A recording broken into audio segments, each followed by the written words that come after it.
Do you feel more pressure to succeed abroad or to represent your people in South Sudan? Like, which one brings you pressure mostly? I feel like representing your people. Actually? Yeah, because you have like, you're not only representing yourself. If I'm in Europe, I'm doing me. Yeah. Nobody knows me. So I'm not really under any pressure. But yeah, I have people, I know people are gonna comment, hey, you're doing this. Early on in my younger days, my mom used to own a record label in Khartoum. So I used to go with her to the studio and go and see like the full studio equipment and meet the artists. But at that time, I never had any thought of being into music or taking part in music. And then only like 4 years later, I started falling in love with music in high schools, talent shows. I'll be performing, I'll be dancing.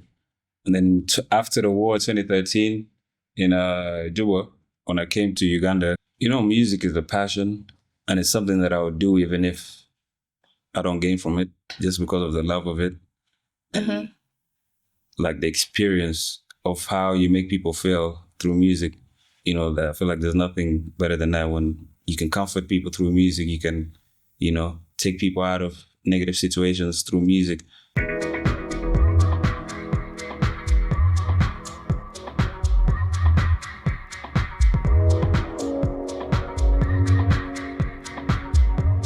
Hello and welcome back to Red Table Podcast. Today we're joined by a South Sudanese artist who's taking the music to another level. He's straight from UK but rooted in South Sudan, and he is none other than JayBliz.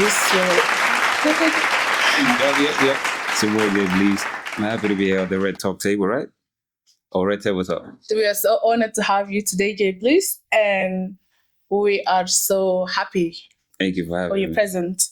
So before we dive in, I just have some few quick fire rounds. Ready. Yeah. Ready. So juice or coffee? Coffee. Coffee? Off Nairobi right now. So far, for my 2 weeks here, it's been coffee. Coffee?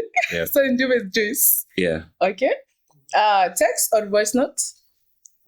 So not text and no voice notes. Really? Yeah. Calls. DND?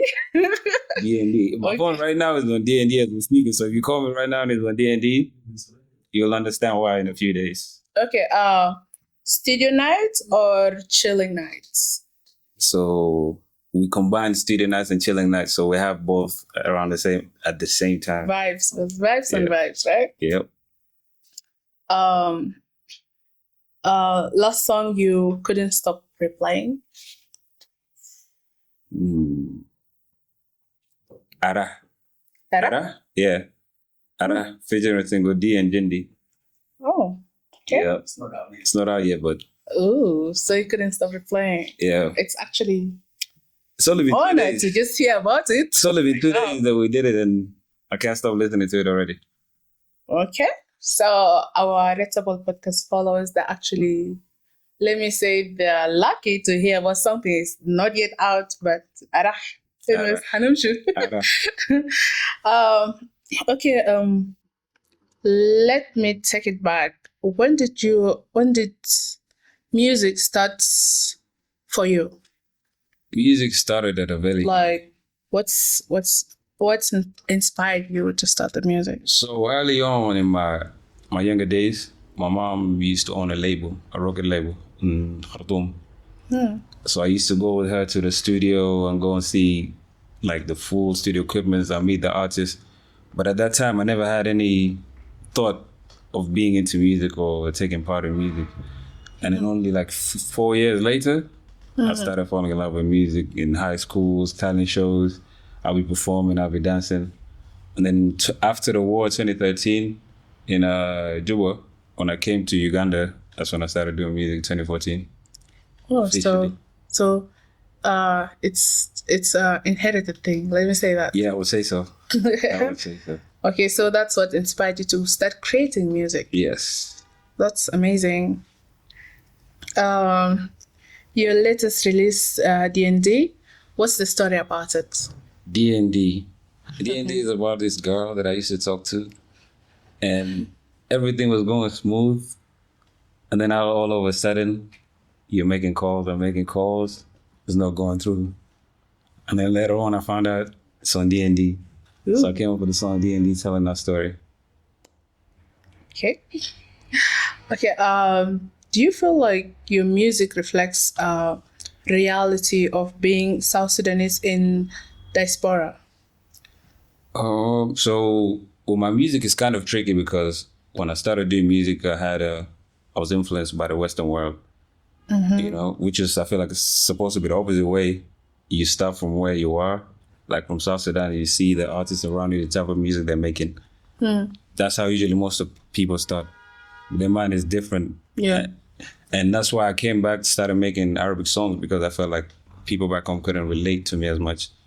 So I'm like, being a big artist in diaspora is okay, having that is okay, but I feel like it's more important at home from where you come from.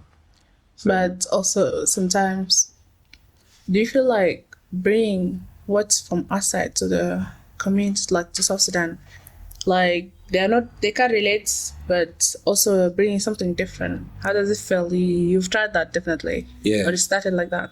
It's hard. It's not an easy thing because our listeners, the people in our industry are not accepting of things from outside a lot. So they usually like, you're from there. No. We want you to be from here. But what about the young ones? The young ones, I get it a lot from the young ones. They appreciate like what I do and the different sounds that I've done. So I get more appreciation from the younger ones than from the old ones. So yeah, you said that the young ones, they give you the vibes, right? Yep. So do you feel like you want to also like make it general, like for everyone? Or do you feel like the young ones is enough also? No. I feel like it's never enough. Never enough. Even if you make it, there's still people that don't even know about you. So like it's never enough people that know you. I would say that having the youth, the young ones on your side, it's way, way better than just the old ones, because I totally understand what you're saying, because the younger ones are the ones who are more active. They're streaming, they're listening to the music, they're vibing to it, they're outside. And let me tell you something also. You as a UK artist, like you coming with the vibes to us, it's something really different and really has so much energy. Like it comes with the different vibes, and thank you so much. We definitely love it, and we want more of that. Thank you. Yeah. Unfortunately, right now I'm on like a different vibe, like music-wise. Really? Yes, I'm doing more Arabic, mixing Arabic and English. So it's a bit different from what people are used to, but it's gonna be interesting. Okay. Any artists who inspired your vibes, local or international? Mario Ball. Mario Ball inspires me a lot. He's my uncle, by the way. Yeah, this is my mom's brother. So he inspires me a lot. We started doing music around the same time. And he sings and I rap. So I'll pick some singing from him and he'll pick some rapping. Vice versa. That's really cool, actually. Like, it's good that your family is, you just surround everything is coming right? Family, yeah. This thing is just, you don't even have to try. It's just it's just more natural. It's just there, yeah. Okay. We're going to the second segment, and it's the lover boy energy. Okay. Now let's talk about something your fans are very curious about. You have been branded a lover boy, actually, and I don't know if you're aware of that, but it came to me. So I am a lover boy. I'll say that. So is that true or just your musical personalities? Yeah, I'm a lover boy. But it depends on the time. Spicy. Okay. What's love to you right now? Is it peace, pressure? Peace. Definitely number one, peace. Yeah. Because I love peace. I'm a quiet person. I don't know if you guys noticed it, but I'm a very quiet person. I might be talking a lot now, but like my natural, like I'm very calm. I don't talk a lot. Like usually we're chilling. No, I have witnessed that actually. Yeah, so that's But natural. not the lovable era. That's Just what the quiet but. Oh, you just experience the quiet. Yeah. The little boy, maybe he might be coming around anytime soon. Maybe after DND, she'll listen to the song and take her phone off Right? DND. Yeah. Okay. How does love influence your writings? Are your song based on true stories? Yeah, most of my songs are about love. There's always a girl there in that song somehow. I don't know how she always shows What up. if you run out of girls now? There'll be no songs. I feel like that's impossible. That'll be a pandemic. That'll be a pandemic. Then I have to leave with the girls. Yep. So most of your musics are based on true stories. Yeah, I would say 80% is based on my stories, and the 20% is I'm telling stories of other people. What would you date? Sorry. Would you date someone from back home, or is UK love different? Home. I feel like home because the understanding. I feel like when you meet new people, you have to learn them. You have to learn the culture. You have to learn their manners. So it's like a bit harder. But for the people who are willing to take that extra mile, I feel like it's okay. But I feel like it's better home where there's understanding that's already there. Wait, understanding. When you say understanding, like so you mean like if you find a girl that is attracted back in the UK with you, and you prefer to go back home because why? So culture-wise, yeah, like how we grew up now. In South Sudan, it's easy to know, okay, all of us South Sudanese were brought up in a certain way. So there's a word for it, I don't know. It's not coming, but like we know this is the standard, or this is the level of respect you're supposed to have for yourself, in certain societies. In the UK, it's different. Because once someone reaches 16 so like you will not want a modern girl from there. You want let's say you're this type of guys who be like you are all the way there in UK, but then you go back home to get a villager girl, right? If God sends me my woman, she can be from anywhere in the world. Oh, that's that's how it should be. Yeah.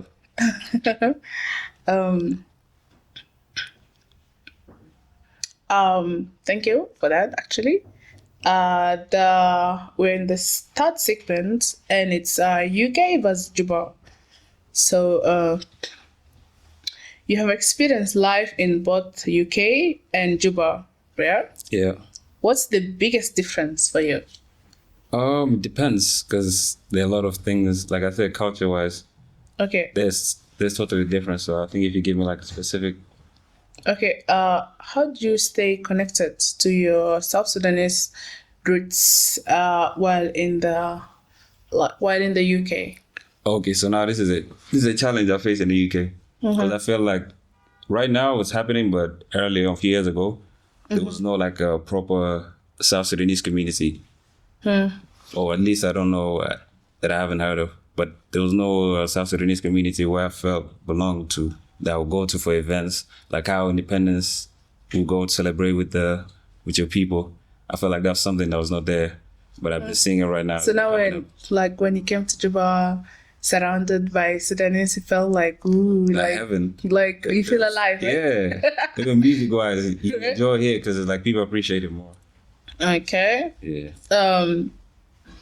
If you could change one thing about the music scenes in South Sudan, or let's say in Juba, what would it be? It's a hard question, but I'll say just switch the effectiveness, like the South Sudanese artists to be more effective music-wise, recording, making as much music as possible.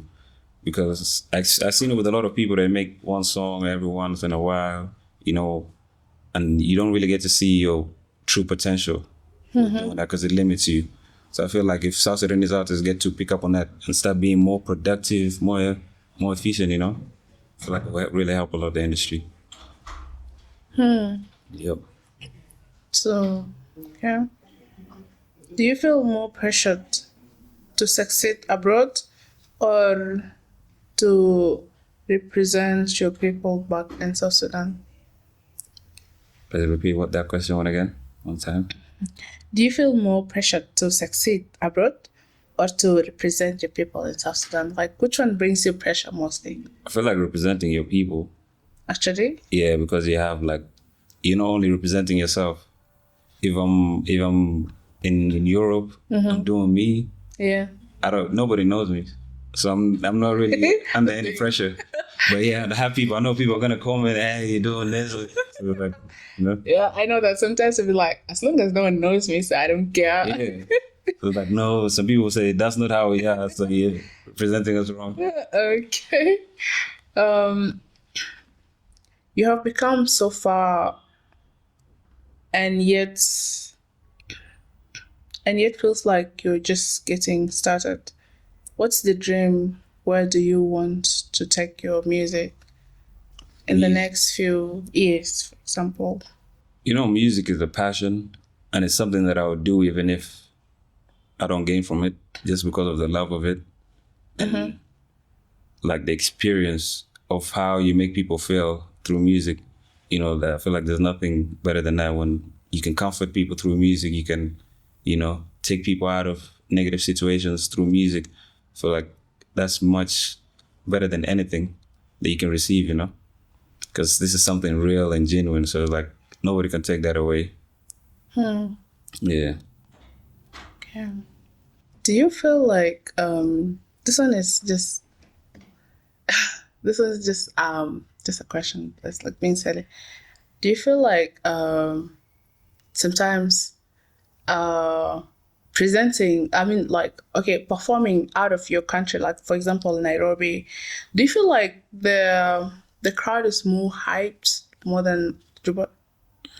Like if you're given just to like rate them, you'd rate what vibe, like Nairobi vibes, 10, 10 out of something, and Juba, what would you rate them? This is gonna put me in trouble with the Nairobi crowd and the Uganda crowd and the South Sudan crowd. Okay, no, besides Uganda, actually, just But so in the just past, say like the other countries and Juba. so far in the past 2 years, my best like performing experience was in Uganda. In Uganda, Yeah. it was actually good. No, now let me not put you in trouble, but it was great. I've seen it. It was great. That was my best performance in the past 2 years. And then Juba. I didn't get to perform as much in Nairobi, but that's something I'm looking forward to do. So I'm You excited for haven't? that. Okay. Any collabs coming we should know about? So many, a lot of them. Is it a love story? A lot of love stories, happiness, peace, love. There's like a mixture of everything. Everything you need is there. Different artists from South Sudan, from Like an album? from Uganda. Not an album, but Okay. Okay. Thank you so much, JayBliz. I want you to just share with your fans from South Sudan or around the world, like any message an advice as an artist. okay.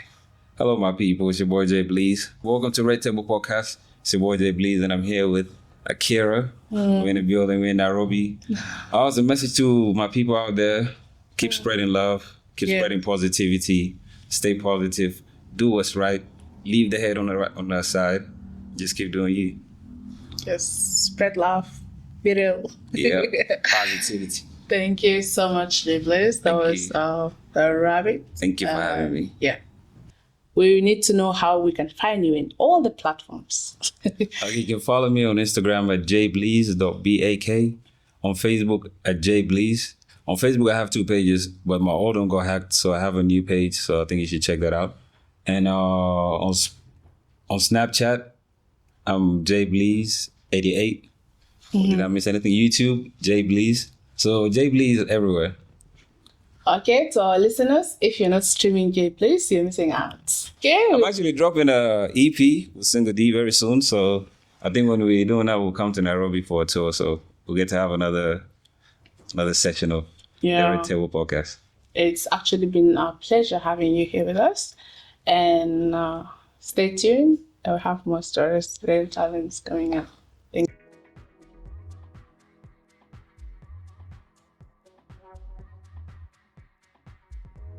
you.